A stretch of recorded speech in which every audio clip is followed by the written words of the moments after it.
Good morning. Welcome to the Wednesday, May 15th meeting of the Appeal Committee. Councillor Schreier, could you move a motion to allow Councillor Lukes and myself to participate in today's meeting remotely? So moved. Thank you. All those in favor? Aye. Opposed? Carried. I'd like to start by introducing everybody around the table. With me, our colleagues, Councillor John Orlico from River Heights, Fort Garry, Councillor Jason Schreier from Elmwood, East Kildonan, Councillor Lukes from Waverly West, and I'm Councillor Jeff Brawadi. I'm currently serving as the committee's chair. I represent the North Kildonan ward. We also have with us this morning our committee clerk, Brendan Harris, and we also have Dennis Gursky, one of our city planners, with us this morning. At this time, I'd like to acknowledge that the city of Winnipeg is located in Treaty 1 territory, the home and traditional lands of the Anishinaabe, Ojibwe, Innu, Cree, and Dakota peoples, and the national homeland of the Red River Métis. Our drinking water comes from Shoal Lake 40 First Nation in Treaty 3 territory. We have two appeals for conditional use and a variance at 475 St. Anne's Road, which I believe is a combined hearing. If we could have the clerk introduce that now, please. Just before that, if I could get a motion to have the minutes of the meeting held May 1st, 2024 to be taken as read and confirmed. Okay, Councillor Lukes, all those in favor? Aye. Opposed? Carried. Thank you, everyone. Okay, so in accordance with the City of Winnipeg Charter and the Development Procedures Bylaw, the process of the committee will follow as the appellant will be heard first, followed by those in support of the appeal. Next, those registered in opposition are heard, followed by those registered for information. Finally, the appellant may return to speak in rebuttal to comments made. However, no new information is permitted. Please note that when your name is called, it is your opportunity to speak. However, you are not obligated to do so. For a more in-depth overview of the public hearing process and other information pertaining to what happens before, during, and after a public hearing, please consult the City Clerk's Department website. Please note that all public hearings are recorded and will be a part of the public record. Should you have any questions after the hearings have concluded, please contact the City Clerk's Department. Item 1 is an appeal against the decision of the Riel Community Committee to approve a conditional use for 475 St. Anne's Road under file DCU 256651A/2023D. In accordance with the City of Winnipeg Charter and the Development Procedures Bylaw, this is a combined hearing, and the following item will also be heard at the same time. Namely, item 2 is an appeal against the decision of the Riel Community Committee to reject a variance for 475 St. Anne's Road under file DAV 256652A/2023D. Please note communications were received in support of and in opposition to the appeal, which have been distributed to all members of the committee. At this time, I will turn it over to our planner to give a brief overview. Thank you. Good morning. The subject property is located on the east side of St. Anne's Road in the Lavallee neighborhood of the St. Vital ward. The site is approximately 46,542 square feet in area, and a 6-story residential and commercial mixed-use building is currently under construction, which has proposed 5 ground-level commercial units and 93 residential units on the floors above. The site is designated Urban Mixed-Use Quarter under the Complete Communities Direction Strategy 2.0, and the site is also zoned RMU Residential Mixed-Use District. Under Plan Approval 112554 in 2022, a 6-story mixed-use building with a total of 123 parking stalls and 52 bicycle parking stalls was approved. The applicant is proposing to convert the 5 ground-level commercial units into live-work units, which means there is no longer a combination of use reduction applied to mixed-use buildings, so a variance is then required to reduce the parking requirements for a standalone residential building. The Urban Mixed-Use Corridor Policy Area, under the Complete Communities Direction Strategy 2.0, specifically states that the goal is to maintain main floor commercial uses, to activate the corridor, and to focus those uses towards existing nodes. The Urban Planning and Design Division recognizes that it may be difficult to lease commercial space in the current retail context. However, the policies guiding development along mixed-use corridors do not support eliminating all commercial units. Furthermore, the policies are clear in the objective to direct those commercial uses towards existing nodes. Considering the building is still under construction and once complete will have 93 residential units who will act as potential customers for the commercial units, it seems premature to determine that no commercial leases will be viable. Therefore, the Urban Planning and Design Division recommended that permission be given to convert 3 of the 5 commercial units to live work, to provide flexibility for the applicant and future tenants, while maintaining the 2 northernmost commercial units, units A and B, which are located adjacent to an existing commercial use, which will further activate the Urban Mixed-Use Corridor street front. Considering Complete Community Direction Strategy 2.0 provides policy direction that does not support the elimination of all commercial units, if the recommended 2 units were maintained, then the combination of uses reduction would still be applied to the parking and therefore eliminating the need for the variance. For this reason, the Urban Planning and Design Division recommended rejection of the variance. The Real Community Committee concurred with the recommendation of the Public Service to approve the conditional use to establish a live work use subject to those conditions and reject the variances to reduce the parking requirements. That concludes my introduction. Happy to answer any questions. Hey, Councillor Lukes. So these live work units can, like, if they're built as live work, people can live in them right off the bat, is my understanding. Is that accurate? Live in them, yes, they can live in them and they can have some sort of work operations, but that work operation is not public facing. It can't invite, say, for example, someone who might purchase something or go there for a service. It's essentially almost like a studio space. So the cost of building these live work units costs more than just building a live unit, right? Apartment. I would suspect that the cost for typically taking one step back with commercial property, the heights are different than residential. I would imagine those have already been established given the buildings that are construction. Right. I would think that the residential, because this is all building code implications, would be different than the commercial, likely within sprinklers and stuff like that. And then the rest of it would just be based upon the size of the unit and cost per square foot. But that wouldn't necessarily be my area of expertise. So then just run the parking by me again. If they're live work, what's the number of stalls per unit? So maybe taking an explanation of the combination uses and why the parking variance is required in this circumstance. Yeah. So essentially when you have a mixed use building, there would be, in this case, there's actually two reductions applied because of, there's an 80% reduction applied because I believe they are just outside the urban infill area. Yeah. So when you get the two uses together, you take 80% of the total parking required. And therefore, in this case, their original proposal met their parking requirement. As soon as they've switched to all residential, they've lost that 80% reduction. So essentially, there is no difference in what parking would be provided if, say, they were all residential. It's just essentially the variance is triggered because there is no longer commercial. And I can give you the numbers of what there is required and what is actually being supplied. So Daniel, if we were to turn down the conditional use, and we're saying it has to still go back to the original approval at all, all five is being live work, the variance becomes moot. Exactly. Got it. Yeah, so as long as there's any commercial, then there's no need for a variance, which is why we just thought it'd be cleanest to reject it at Real Committee. Okay. Councillor Shire. Thank you. So the recommendation from the administration at the Real Committee was to reject the proposal? It wasn't to reject it, it was to approve. The way that the conditional use works is that it's saying that you're establishing a live work use, not a number. So then it was to recommend approval of that live work use and then to limit it to 3 of the 5 units and then to be specific on which units so that the 2 commercial retained would be closest to the existing. There's a Dairy Delight on the corner, an existing commercial use. So that's A and B.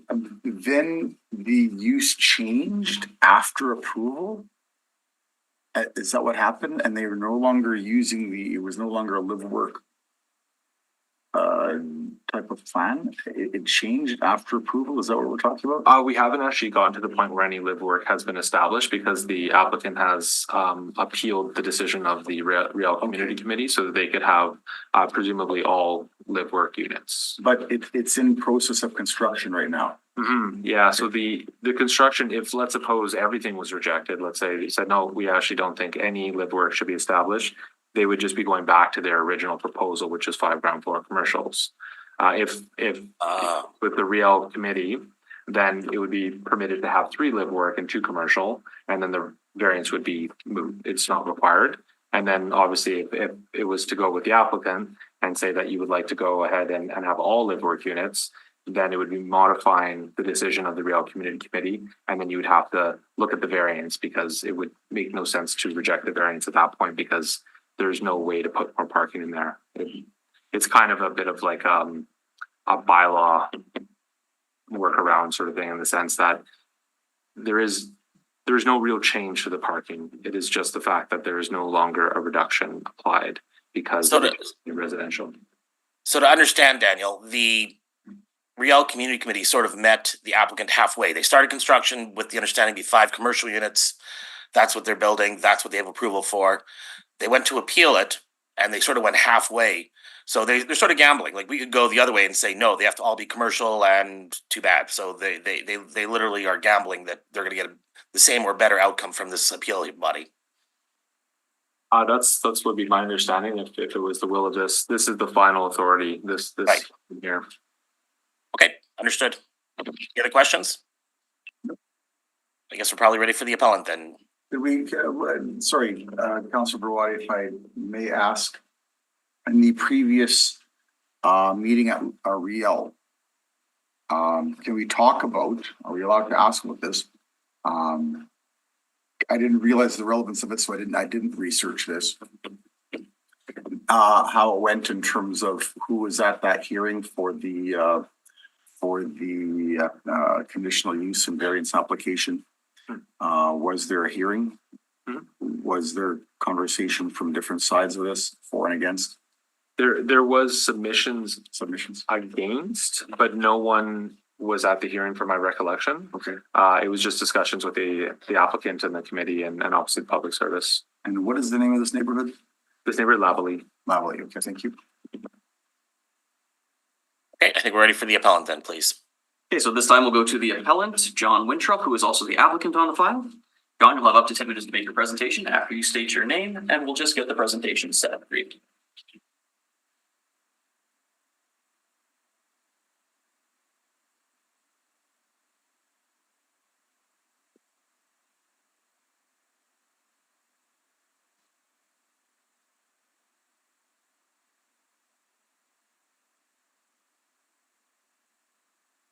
There we go.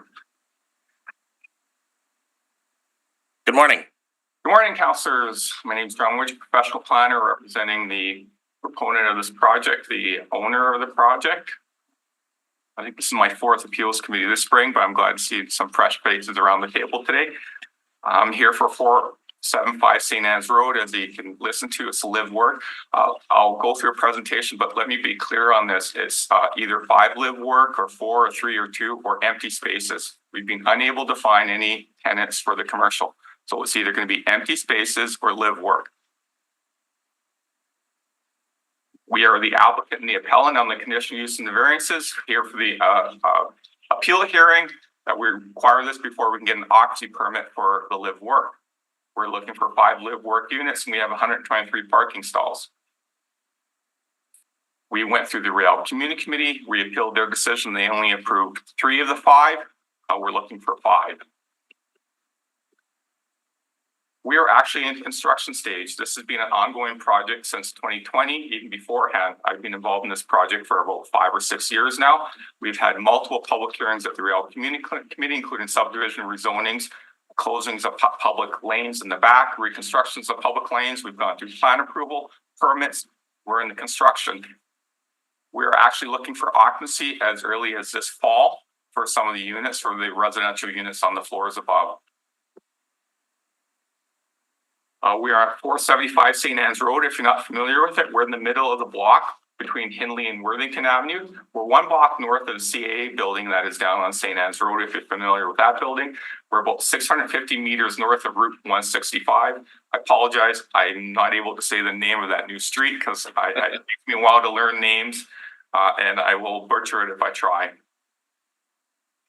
We're in an intensification target area and a combined sewer district.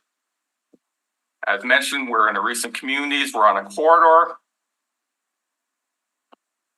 The urban infill schedule, map 1 and map 2 at the back of the current zoning bylaw, we are just outside area 2. So on the west side of St. Anne's Road, where you get a parking discount, that is area 2. We are on the east side of St. Anne's Road, so we're just outside of area 2 for the PDO for the urban infill schedule.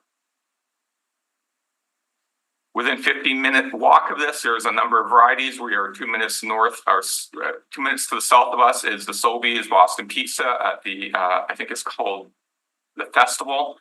Lavallee Schools nearby. There's a number of shops to the north and around us. And there, Anytime Fitness to the south of us on St. Anne's Road at Route 165 is within 15 minutes of us. Currently, we have a number of transit nearby and in front of us. Actually, the bus stops right in front of our building. Future transit will be the F7 bus, which will be 0 meters away from us. We're 400 meters from the bus that will go down Bellevue Road, 700 meters from the F9 bus. We have a number of multiple cycling routes nearby, including paths to the south, informal cycling on street on St. George, the neighborhood to the west of us. St. Anne's Road, this is a look at the building looking north. The building is on the right-hand side of the picture there with the red dot on it. It's 98 feet wide, P1, regional street, winter route, bus route, truck route. There's on-street parking except for during rush hour. There's going to be a rear public lane that will be concrete. It still has to be constructed. That's a picture of the building at the back. Surrounding us is a number of C1, C2 properties across the street, as well as multiple family. R1, of course, is down the street and on the other side of the street into the neighborhoods. There are residential multifamily large and medium along the street as well. Directly to the north of us is the Dairy Delight building at 467. It has no door access and it has an outdoor patio onto St. Anne's Road. Again, the building you can see there with the red dot is under construction. Across the street from us, directly to the south of us on the same side of our street is a hairdresser, a yoga studio, a clothing store, a doggy daycare. They have no front yards. Their parking's in the back. They have, there's 4 doors with access onto the street. As you can see, the CA Manitoba building is essentially an accessory parking on the corner of Worthington and St. Anne's Road. They have no door or access to the street. Across the street from us, on the west side of St. Anne's Road, there is a dental office and an insurance company. The insurance company has no door on the street. The dental office does do. They're low scale buildings, and there's a non-accessory parking lot associated with the Norbury Community Center further to the west of that parking lot. There's a strip mall with parking on the front and an apartment building just directly to the southwest of us. Again, parking in the front or a building in the front, no doors on the front. That's looking at the residential building directly to the southwest of us, as well as the strip mall. Low hung, 1-story strip mall parking in the front. Surrounding lands to the north of us, you can see a number of apartment buildings along St. Anne's Road that have 1 or no doors along St. Anne's Road. There's a Bell MTS building with no doors along St. Anne's Road, very little windows. There are some small scale restaurants, some small scale duplexes and fourplexes along St. Anne's Road, and this is approximately 1 block to the north of us at Sadler. We are zoned RMU. We're an interior lot. We're 1 acre in size. We're an irregular polygon. Our street frontage is 241 feet. The building is under construction. The display suite we're looking for an occupancy in July 1st with an interim occupancy for the suites starting in September, October of this year. Those are for the residential suites above the main floor. So we're under construction. It's all been approved, plan approval, permitting, everything. We're just looking for occupancy. The ground floor is under construction. Everything's going to be roughed in. It's being roughed in for commercial. So when it says the word converted, we're not converting anything. It is roughed in for commercial. It's going to be up to code for commercial. We're not jackhammering out toilets or something like that to change it to residential. It is approved and under construction for commercial tenancy. We don't need to make any changes to the building code or the interior in terms of the utilities to change it to live work. This is what the ground floor finished elevation will look like. This is not changing. This will look whether it's live work or a commercial unit. This is the ground floor elevations. You can see the amount of glazing on the front. Again, all approved at the plan approval. We are not changing the front of the building. We're not changing the design of the building. We're not changing the amount of glazing. There will still be 1 front door. You can see the sizes of the windows. The windows are all staying the same. The front door is staying the same. Everything being roughed into the unit will stay the same. We're looking to allow ground floor units, a minimum of the ground floor unit for the live work. Minimum 20% of it has to be residential and a minimum has to be 25% commercial. So it's not strictly residential and it's not strictly commercial. It'll be a mixture of residential, commercial on the ground floor. Everything's built to code for commercial. It's already built in place for commercial. We're just looking at, the fashion, the walls, the paintings, and throwing a bed in there. That's the difference between a commercial unit and a live work is essentially having a bedroom. There's actually no change to the parking. We will still have 1 unit per 1.25 parking stalls ratio. Will the ground floor unit's exterior design change? No, it's the same pedestrian oriented design for live work versus ground floor commercial. We are not changing the exterior design of the building. We're not changing the rough end of the building. We're not converting that. We're essentially looking to throw a bedroom into the unit. Why do you need a parking variance? Well, on the west side of St. Anne's Road, which is in the area 2 of the PDO, you're allowed to have 1 to 1.2. On the east side of St. Anne's Road, it's 1 to 1.5. We're required to have 145 parking stalls are required. We're providing 123 parking stalls. The commercial ground floor in a mixed-use building provides a parking discount to lower it to 1.2. The live work doesn't. So when you have a mixed-use building, you get an automatic discount to bring it down to 1.2. But because we're taking away the commercial aspect of it and just live work, we don't get that automatic discount. But we are still going to provide a 1.1 unit to 1.25 parking ratio.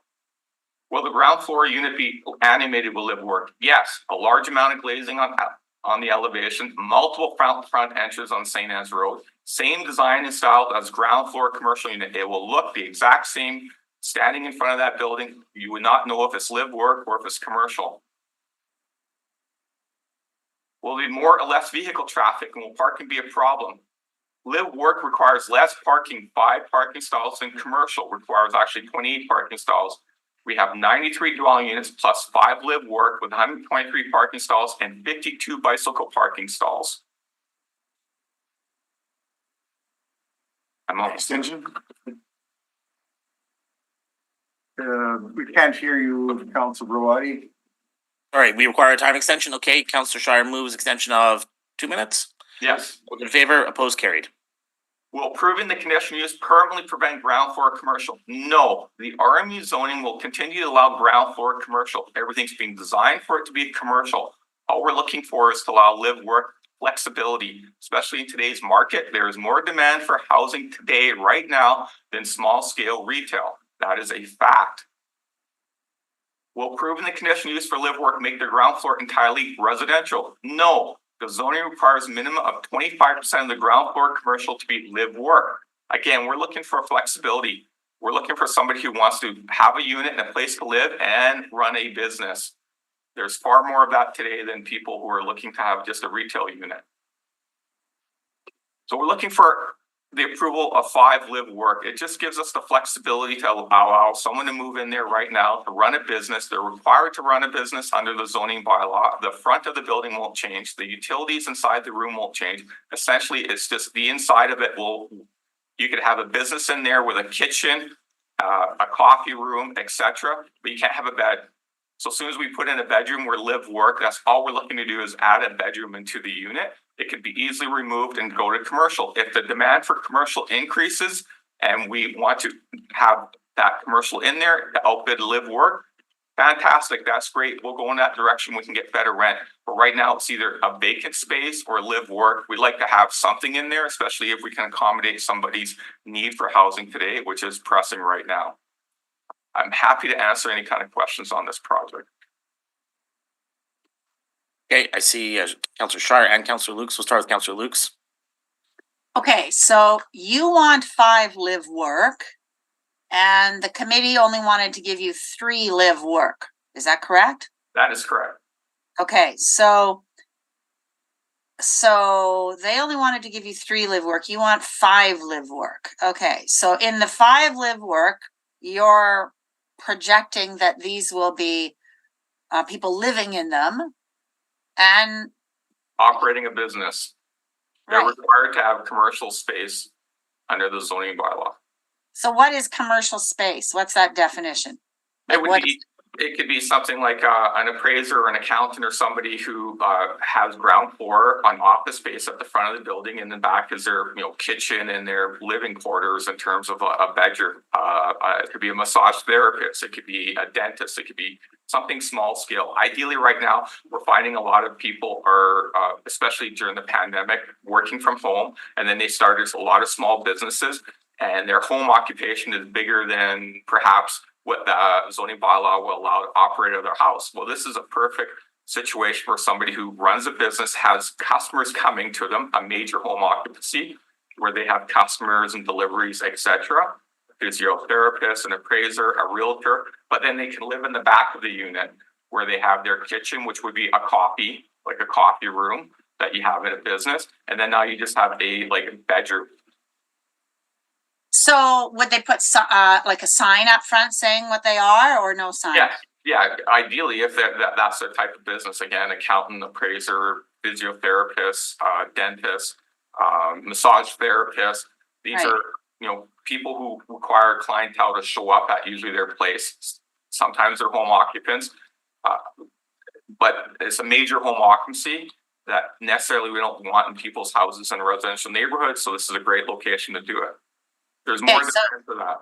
So I'm kind of missing okay, so a person, if it's a live work, a person do they have to have a business when they move in there? Yeah. They have to 25%, yeah, the zoning bylaw requires that 25% of the floor area is dedicated to a business space, which is greater than what you would have as a home occupation. So how many units is 25% then? That would be, I believe that's, each unit is around 1,400 square feet. Oh, I see, 25% of the unit space. Floor area, Okay. yeah. Yeah, Got the total floor area, the ground floor is, I believe, around slightly above 7,000 square feet. Sure. And that's what you want. You want the option of having a business, or like a business there. That's what you want. Has to be. Yeah, we want It the has option we're allowed to have businesses there. We just want the option that if somebody wants to take this unit and also live at their business, because there's a housing crunch right now. Right. And if we can accommodate somebody who has a business as well as needs a place to live, and it's better on taxes. I'm a small business owner. I can claim more on my taxes if I live and work at home. So there's an advantage there. Also, you have, as a small business owner, it's an important tax advantage. I can write off part of my mortgage, my rent, my condo fees, my utilities as a small business occupying my space. But I'm limited because I'm in a residential unit. If I'm in a live work unit, then I can write off more of it onto my taxes. So there's a tax advantage there for a small business owner to accommodate their living space as well as run their business. Right. And then they only want 3 live work units, and the other 2 would just be apartments. Is that correct? They would be commercial units that would sit vacant. My clients being unable to find tenants. So They want the other 2 to be purely commercial. Yeah, that's what Got it. The- Okay. planning department wants, but we're unable to find tenants. There's not a strong market for, it's going to be a brand new building, all utility, everything's constructed commercial. We just want the flexibility that if he can find a tenant in the future who's commercial, who will take more rent, of course, he'll take it. But we're not able to find that right now. So it's either, okay, we'll try to put somebody in there for a couple of years, maybe. Because there's more demand for housing. Got it. Okay, got it. We Got don't it. want it to be purely residential because it's all being constructed to commercial. Right. So there's a totally added cost to doing my understanding, like one of my first questions was, there is a total added cost to doing these commercial live work units versus just apartment. Everything, the building is going to be done in a couple months. It's all being built and approved as a commercial occupancy. We're not going in there to jackhammer out, pipes and toilets and change it over to make it residential. So the idea is to, at least we can fill the space in and provide some housing to somebody and generate some revenue for the time being until we can fill up the space with commercial units. If commercial ever, bounces back and there's a stronger demand for it. And there looked like there was a lot, I know that strip, there's a lot of commercial along that strip. There's a mixture of commercial, yeah. There's a strip mall right across the street, dentists, yoga studios, doggy daycare, Again, if you wanna have a doggy daycare here and live at your doggy daycare because the economy is a little struggling, it's tough. You know, you're trying to save a few dollars and you wanna, build up your business, this is a great incubator location for that. Okay, last question. What's the size of each of these units? They range, I believe, 12 to 1,400 square feet, and the total is, I think, slightly over 7,000 square feet for the entire ground floor there. And there's only 5 units on the ground floor, correct? 5 units. Okay, got it. Super. I'm clear now. Plus, you have, like, the lobby. Okay. Counselor Shire?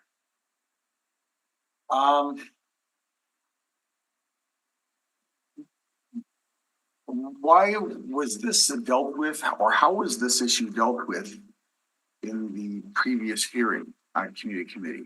Well, we had a lot of hearings at the community committee. I think what I probably didn't clarify enough at the Real Community Committee was the fact that we are not like permanently converting these over to residential live work, which I think probably I should have done a better job. That's why I'm trying to do that now.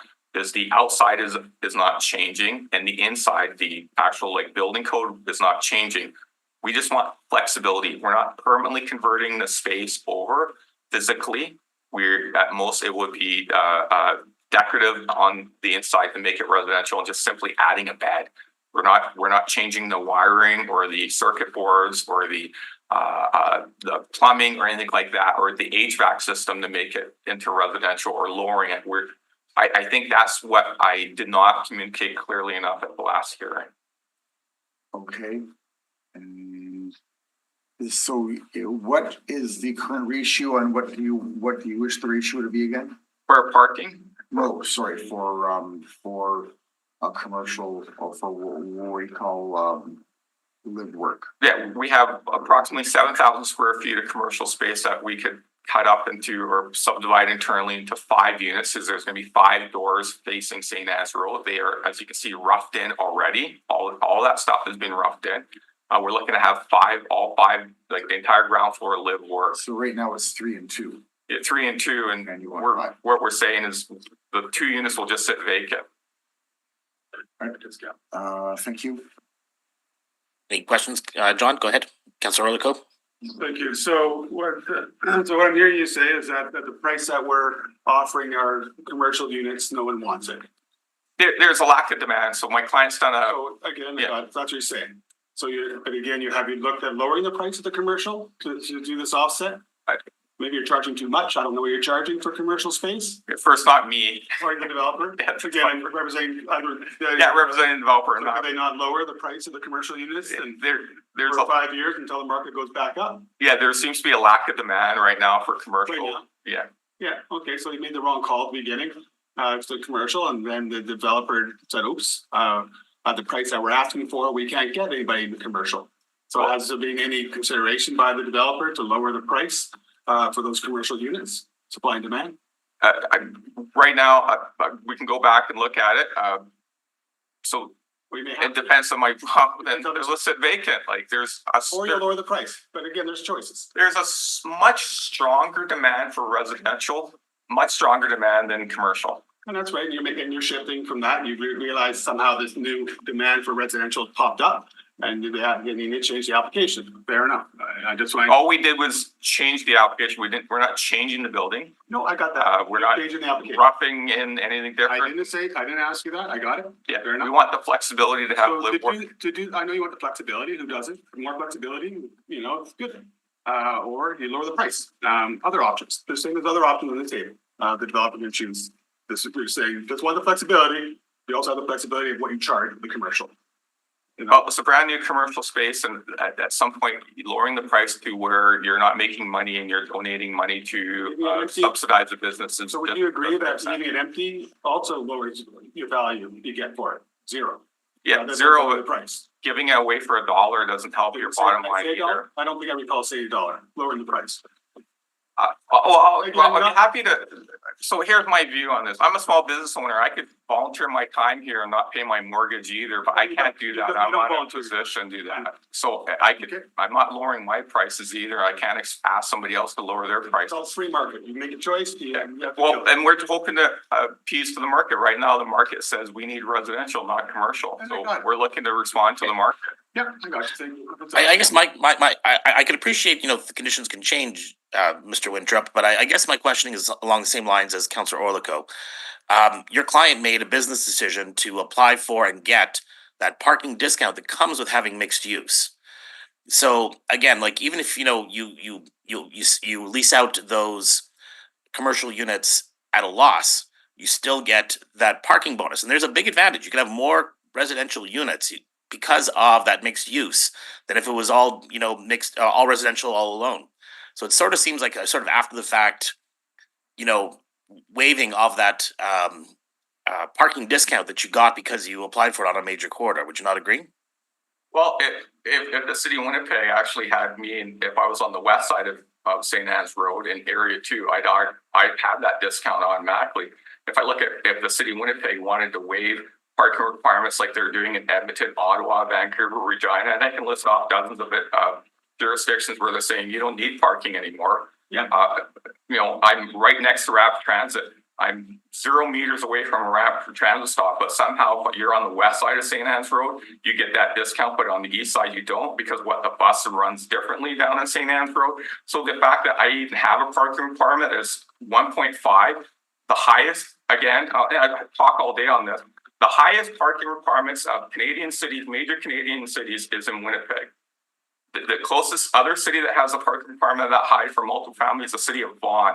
We actually have like rapid transit and bus routes, Our own policy. and we have the highest parking. You just have a proposal to waive parking along Pembina Highway and Portage Avenue, but you can't on the east side of St. Anne's, but you can do it on the west side. So that doesn't make sense to me. So I'm happy to talk about parking all day, about why my client has to have the highest parking requirements in one of the cities in North America, but if on the other side of the street, he can have less. We're actually meeting the requirements on the west side, not on the east side. So if anyone at the city of Winnipeg can ever explain particularly why parking on the west side of St. Anne's has to be so much higher than on the east side, I am happy to hear it, Okay. but I haven't heard it. Okay, so again, you haven't heard it, that's fine, I hear you say that, but what you have heard is that if you want to do these 3 conversions, you're gonna require, you're short, just correct me if I'm wrong, what I'm reading on administration, you're short about 25-ish parking spots, based upon this And I have, the bylaw that existed when you applied that you don't like and you don't understand. Hear you say that. I understand it. I okay, understand my client Well, has the highest I parking agree. requirements You in North understand it. Why is it America. on one side street, not the other? But okay, that's fine. So far, what you're saying, we should just ignore that, like the federal government's telling us to do as well. That you're not gonna, we're gonna have to waive the required in our bylaw, like it or not, it's what we have on paper. We're gonna have to waive the 25 spots that you were actually required under the without the discount. Is that correct? Yeah, and I'm asking for that waiver because I'm on a rapid transit route within 0 meters of. I got that. You didn't really mention that before. We talked about facades and signage and all Yeah. that stuff, but that's really what the crux of the matter is. You got a parking discount for having commercial. You don't want to have commercial per se in our bylaw. And so we'd have to not only allow you to do the 5, we'd also have to allow you to have 25 less parking spots. Yes. Right, okay, thank you. That's what I want to be clear on. All the other stuff is beautiful, very nice comments about, who's around you and all the other stuff, but that's a crux of our decision today. Is that correct? The crux of your decision is whether you want to accommodate people in housing today or not. I don't think that's actually the question. We're No, not, that's the question. well, my question is how much do you want to destroy the neighbors around you? That's my question. But By- we're not gonna have that debate today. All By right. having a live-work unit is destroying the neighborhood around it, I get it. I will I wanna- question that You comment. know what? You can question anything you want. You're not here to question stuff. You're here to follow our bylaws and you can lobby us all on the side and we can change our Well, I bylaws. don't lobby you on the side. Again, all I come forward everybody's is saying, welcome to bring their opinions in about our bylaws, but we do have bylaws in place. For Okay, so- now, For now, exactly. And for now, this actually, you're absolutely right. If the transit funding from the federal government comes down, then we accept it. We're gonna have no parking minimums there. I got it. That's what the federal government's Yeah. mandate does, and you love that. Some people Well- don't, but we haven't had that debate at city council yet. We're at this point today, okay? So Just, that's- yeah, that's to where- point out, John, that's where- I double checked the proposed route network. There's rapid transit, which is basically just the blue line at this point. There's frequent express service, which is down certain routes, including St. Mary's. And then there's frequent. St. Anne's is actually only the frequent line, not the frequent express or the rapid transit line. So it's the third tier down of transit quality of service for St. Anne's, just And to we'll have to be. wait till the debate comes, but again, the debate does say frequent, but again, from this, but And okay. the motion that council passed last fall says frequent transit. Again, thank you very much. We'll get to those policy debates at a later date. So I'm just trying to figure out why we're here today based upon the bylaws that actually do exist. Not the bylaws you don't want to exist. We're here to say, I would like to have 2 more live workplaces, no commercial, because I can't find anybody take it the price I've asked. So now we need to also ask you to have 25 ish less parking than we're supposed to have. Councilor Orlico, just to correct you here, it's actually, this is a new hearing separate from the one that would have occurred at community committee. The question here is 0 or 5, and again, what did come out of the other community committee was 3. But again, the question for us is 0 or 5 or somewhere in the middle. Okay, so it could be 0 or it could be 5 or it could be 2, whatever. Thank you, Councillor. That's helpful, actually. Okay, so just another question for you, and I'll ask administration this. Again, the live workspaces are newer, kind of interesting. I know I have a few on Pembina already. You mentioned dentist shop. You mentioned hairdressing places. You mentioned some things that aren't actually allowed in home-based business. So I'll ask administration what is allowed. Signage, okay, I can see that. But what is your understanding as a live workspace that person, you said dentist shop, which seems to be a little over the top. Is it number of employees they can have? Can they employ people? Yes, so the live work is, I'd say, enhanced major home occupation. So there's minor and major home occupation. And the major is still limited on space in terms of the dwelling unit. And you're limited to the number of people who can come to your house, other than daycare, I think. Very restrictive, because that's what we want. We want to keep our residential neighborhoods residential. These live work units, and they're starting to become more popular, is it provides people who have a small base business who have customers showing up or clientele who need to show up to the space more so than they want necessarily at a house. Right. And it provides that type of business. So it would be a massage therapist, a physiotherapist, more personal services are happening. Barbers, hairdressers, nail salons, things like that. Architects, planners, engineers who are striking out on their own, et cetera, small businesses that still have people showing up at their location. That's a big difference. Yeah, that might have 1 or 2 people. I'm helping somebody now who runs out of their house, I won't say where, an immigration consulting services and has a lot of students and people showing up at their house. It's more intense than what should be allowed. They have enforcement going on and we're working through it. But this would be a location for somebody like that who provides advisory services to students or immigrants or something like that new to Canada, who have a lot of people coming up or showing up to the door, but they don't necessarily have the making the income to provide a separate house and a separate office that they can combine it all in one. Some smaller lawyer firms I work with work out of their houses right now. I won't give you the locations, but they have people showing up. And again, this is a place where a lawyer could help for either real estate or something like that, or consulting service for immigrants who could live and work at their same location, and they can show up there and not be a disturbance for the surrounding neighborhood or their residents. Thank you. I'll ask administration to follow up after. Thank you very much for your time. Okay. Anybody else in support of the appeal? So we've had no one registered in support of the appeal. For the record, I'll state there's no one in the gallery. We've had no one registered to speak in opposition to the appeal and no one registered to speak for information on the appeal. So at this time, it would be questions for the administration. Okay, questions, Councillor Orlico? So is my understanding correct? Besides all the other flowers and bells. So what's really happening today, the applicant or the developer applied for floor commercial space, which is already built. So there is no more additional cost, which was raised before. to have 5 commercial locations, 5 commercial on the main floor, which we do like. That's a mixed use, which allowed them the opportunity to have less parking requirements. That's correct. Which is odd, I agree. So there you are. Maybe you can explain that to me, why commercial brings in a lot of traffic. Especially, my second question is that we actually allowing customers and employees to show up. How does that rationale work? Sure, so it is an incentive, basically, to incentivize those commercial uses, especially on our mixed use corridors, so that we have more of that full scale type of urban living where you would have residences above the amenities that they would understandably need to use so that they can be less dependent on a vehicle. It's not necessarily reflective of the demands per se of the commerce versus the residential uses. It is an incentive in the bylaw.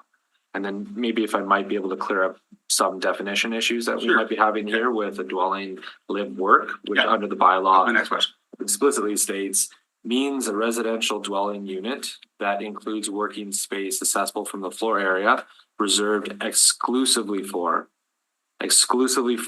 and regularly used by one or more residents, not employees and not patrons of the dwelling unit in which the floor is placed, and that's where that 25%.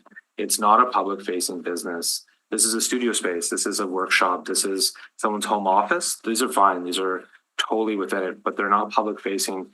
Hence the concern of how it doesn't meet the policies of an urban mixed use corridor where we're looking to have commercial activity at grade. And that's where that midpoint of the 3 of the 5 was seen as a compromise. So on that clarification, thank you very much. So would the live workspace allow them to have employees? Nope. Would the live workplace allow them to have a dentist shop? No. Okay, so we got a little, maybe we need to go ask a little bit more about what a live workspace is, because you're right, it's not commercial, it's studio space. Okay, interested. And so the gist of it is, if we allow the 3, they still have enough the commercial space, even though it's being priced out of the market or it's no demand. It's usually supply and demand based price, but okay. That the bonus is gone. That is correct. If you do 4 or 5, Yeah, if there was even one commercial unit, they would have the combination of uses. As soon as you go to 0, then they lose it. okay. So they're going to 0. They want to go to 0, which means you lose it, which means they require 145 extra parking, 25 parking spots. Sure. Is there 20 space for 25 parking spots on the site? No, this Doesn't look like it. Okay, thank you. I guess my question there, Daniel, from that last comment was, is there not a minimum amount of commercial space based on the number of dwelling units or the number of square footage of the apartment block to qualify as mixed use? If there was any of these units retained as commercial, they would get the combination of uses. As soon as they go to all live work, it's deemed residential. So I could install a shoe shine chair in my lobby and have it open to the public and have it zoned commercial, and that's good enough to get the parking discount? If it's a commercial use, and obviously there would be some discussions on how much we're looking at, and this is where we're at right now. That provides the option for a combination of uses, but that, to be clear, it's not a lobby, it would be a retail unit. Okay, so based on what Riel Community Committee approved with there still being 2 commercial units, the parking variance is not required because it would. Yeah. And because we thought it might be appealed, we just thought it was clear to reject it. So even though the parking variance was rejected, it's actually not needed If when you get based on the way Riel approved the conditional use. yeah, because in this case, just Partially. because you are the final authority. Gotcha. Okay. So if we allowed all 5, then that parking variance becomes relevant. Yeah, if they to say allow all 5 to become live work, is that what we're saying? Yes. Yeah. Then you need the parking variance. Okay, I understand. Any other questions of the public service at this time? Okay, we can now call back the appellant. You'll have up to 10 minutes to speak to comments made. However, no new information is permitted. The zoning bylaw requires a minimum amount of commercial space in a live work unit. It's not purely residential. It's not purely commercial. It is a hybrid between live, work. That's the definition of it. It requires commercial. The commercial would go at the front of it. That's the most logical place to put it. There would be a high percentage of glazing. There would be a high percentage of door openings along the street that would animate the street. If you look at our adjacent neighbors, yoga studio, a African retail store for clothing, a doggy daycare, an insurance firm, those are all things that you would see in a live work space where you could have a commercial frontage that would animate the front as well as a living space in the back of the building. Our other tenants are nearby include, I believe, an office for the Manitoba Nurses Union. Again, an office space in the front with living in the back. Those are would be considered a live work unit in this location. We think we're consistent and compatible with the area by providing that. We're providing an animated street front with the commercial, which is required in the zoning bylaw. It's designed into the building. We are not permanently converting the units over. They will be roughed in for commercial. We're simply asking to be able to accommodate a growing demand for residential uses as well as somebody who runs a business, whether it's an insurance firm, an accounting firm, an office space. These are all allowed, a yoga studio, physiotherapy, whatever, office space. I see the heads being shaken here, but the zoning bylaw is pretty clear, and I'll happily fill out an affidavit on this. So we're allowed these uses. The building zone RMU, we're allowed these uses under the current zoning. We're looking for live work accommodators. Thank you. There's any other questions? We're not changing the outside of the building. We're not changing the inside of the building. It's being roughed in for commercial. We're not asking for it to permanently change the commercial. We're simply looking to be able to accommodate a growing demand for residential along a street that has transit, nearby cycling, shops, and amenities within 15 minutes to continue to provide nearby amenities to the residents that are not located in somebody's house and within the residential dwelling unit of a single detached dwelling. There are any questions or any points I can clarify? Okay. It's your presentation. Any questions? Councillor Lukes. Okay, so I am seeing an increased demand for this live, work, play in my area because I have lots of new Canadians coming. There's a place on Waverly that they use to go for offices that they're using. I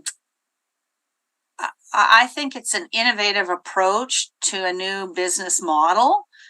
Are there places that you're aware of in the city that have something like this set up right now, Mr. Winthrop? Yeah, I did one a number of years ago on Maryland Street. I want to say the address is like 510 Maryland. It's a mixed use building, one of the first mixed use buildings that were done in Winnipeg in a number of years. It's on Maryland, right by Stella's, just on the east side of Maryland. I believe there's a clothing store on the ground floor unit, and it's a live work women's clothing store in the front and dwelling unit in the back. It was one of the first under the old zoning bylaw where we had a mixed use building and we had that kind of live work hybrid happening. And that was a number of years ago. And then I didn't see it for a number of years, but recently it's become more and more, I'd say, popular, or demand is in there. Again, especially since the pandemic, where we had a lot of people either found that they enjoyed working from home and don't necessarily want to work for a large corporation, who are striking out on their own, forming and incubating businesses that are now outgrowing their houses or their parents' garages or basements, and they want a place to live as well as work, and they have clientele showing up.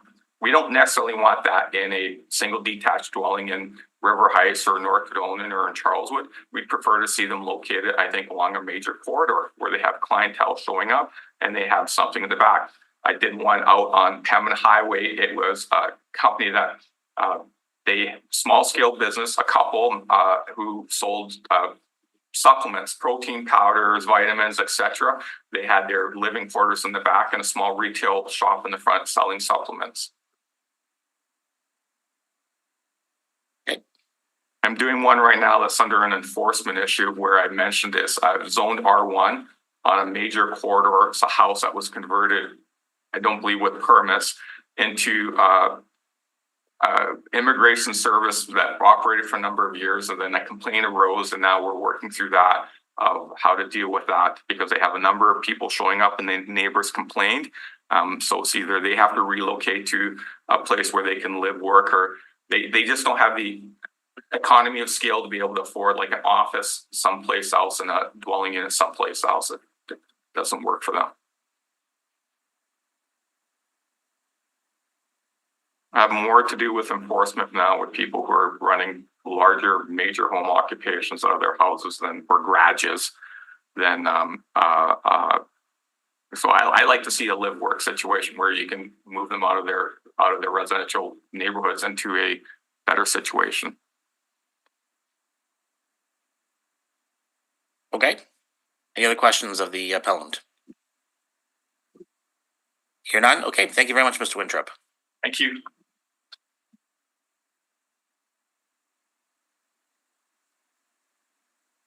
At this time, we can move on to motions. I'll go for it. I'll start it off. Sure, go ahead. The report of the Winnipeg Public Services is taken as read. All those in favor? Opposed? Aye. Carried. The receipt of public notification to be concluded. All those in favor? Opposed? Carried. This will be in part that in accordance with subsection 2473, the City of Wayne Charter, the variance. Now again, it's in part. So how do I do this one to say relatively? This is conditional use. Yes. We should be Oh, I'm sorry. I'm sorry. The variance. Sorry, my bad. Same kind of preamble. Oh, same kind of thing. So it's in part. So what are we looking to change here? One. Add 4 and make the commercial 1. So they still stay in the bylaw. 4 to 1? Okay, so it would be is consistent. It's consistent with Plan Winnipeg and Alplayer's secondary plan. B, it does not create a substantial adverse effect on amenities use, safety, and convenience of adjoining property, adjacent area, including the area specified by property, by street or waterway. And D is compatible with the area and property to affect is situated. I understand where the developer does not want to have those extra requirements to have the parking. That would actually in turn probably reduce the number of units they could have for residential. But we do have bylaws in place. So I do believe adding 4 live work is a reasonable compromise and more than before.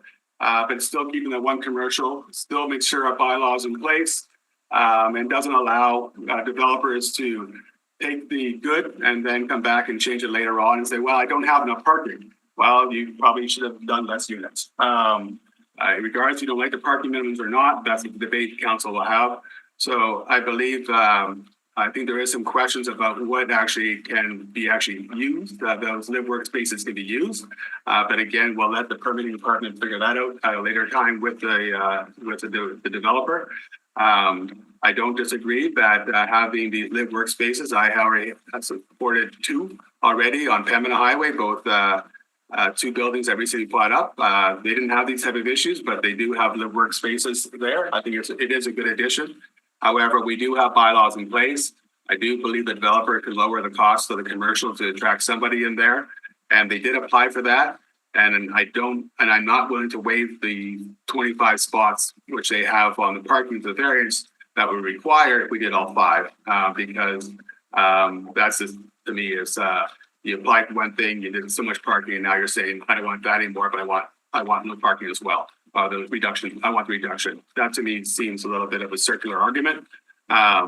So I'm willing to compromise to the 4, but I do believe we need to stay within our bylaws. If we want to change our bylaws as council is moving out of the appeals process, we're gonna have to make sure our bylaws are a lot more sound. And that's where our work will start turning towards more bylaws. So every property is different. This property is such, so I'm willing to support 4. I'm not so willing to support 5, but I won't support the variance, which would require 25 less parking spots. So that's my spot. That's my motion. Motion's been heard. I'm going to support that motion. If I may, Councillor Orlico made, some excellent points all morning. But he said something about the city hall getting out of the bylaws business. Sorry. We're going to get it much more. We're going to be getting an appeals process and parking stuff coming down the pipe. We'll have that debate another day. Okay.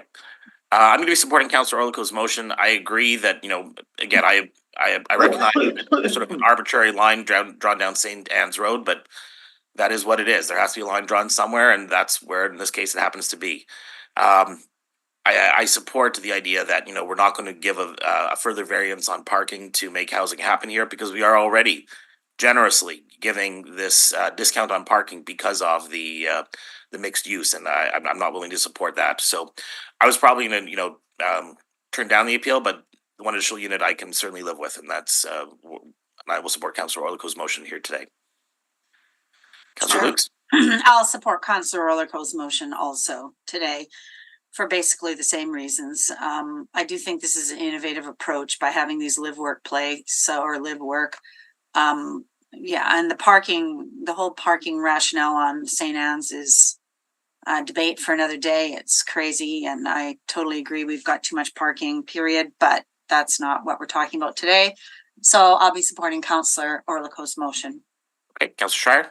Sure, thank you. Excellent conversation this morning, and Councillor Orliko really rose to the occasion this morning. Look, I mean, these things are always a gray area. It's always within a 60-40. Mr. Winthrop, as he is here in representation for a development that is offering real services to Winnipeg citizens, residential services, residential, space, as well as commercial space. I think within this 60-40, 55-40, I think we've already have a reasonable compromise with already, is it three? Already three of these are already live work. So I do appreciate where Mr. Winthrop is coming from here. But Councillor Orliko carries the day. Thank you. Okay, all those in favor? Aye. Opposed, carried. And now, I guess, so they're going on the variance, Mr. Clerk, is that? No, you move that the appeal be. We could close. Couple more decisions. So Wait a second, I'll finish my part off. Council Boyd's right. The decision of the appeal be allowed in part.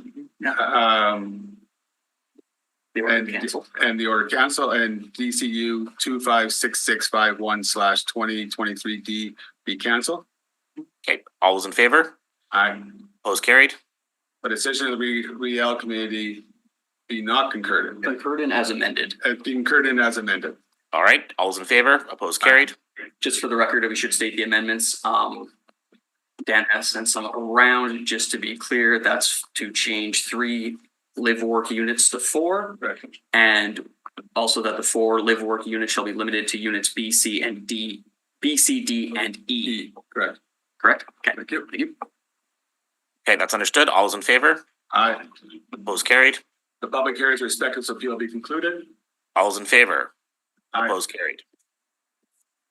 Yeah, is the variance required now? So we do still need to make a decision on it. Is the intent, we don't need the variance if there is still a commercial, correct? It would, from my understanding, be null and void, but I'm not sure if there is a. So we just filed it?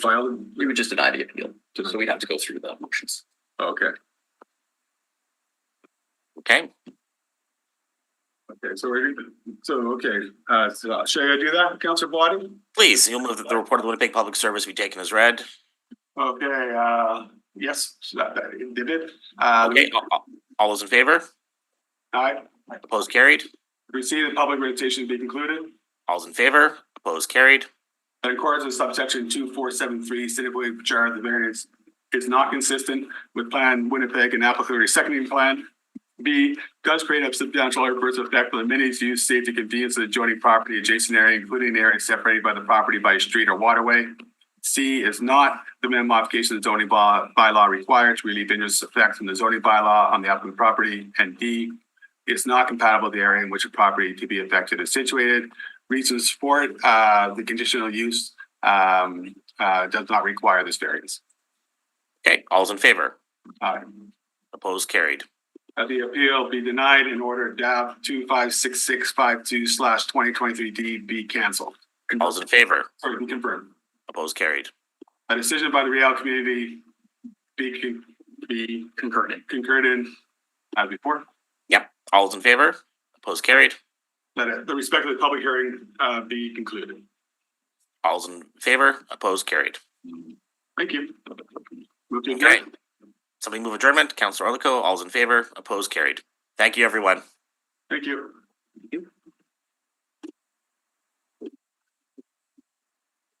Nate.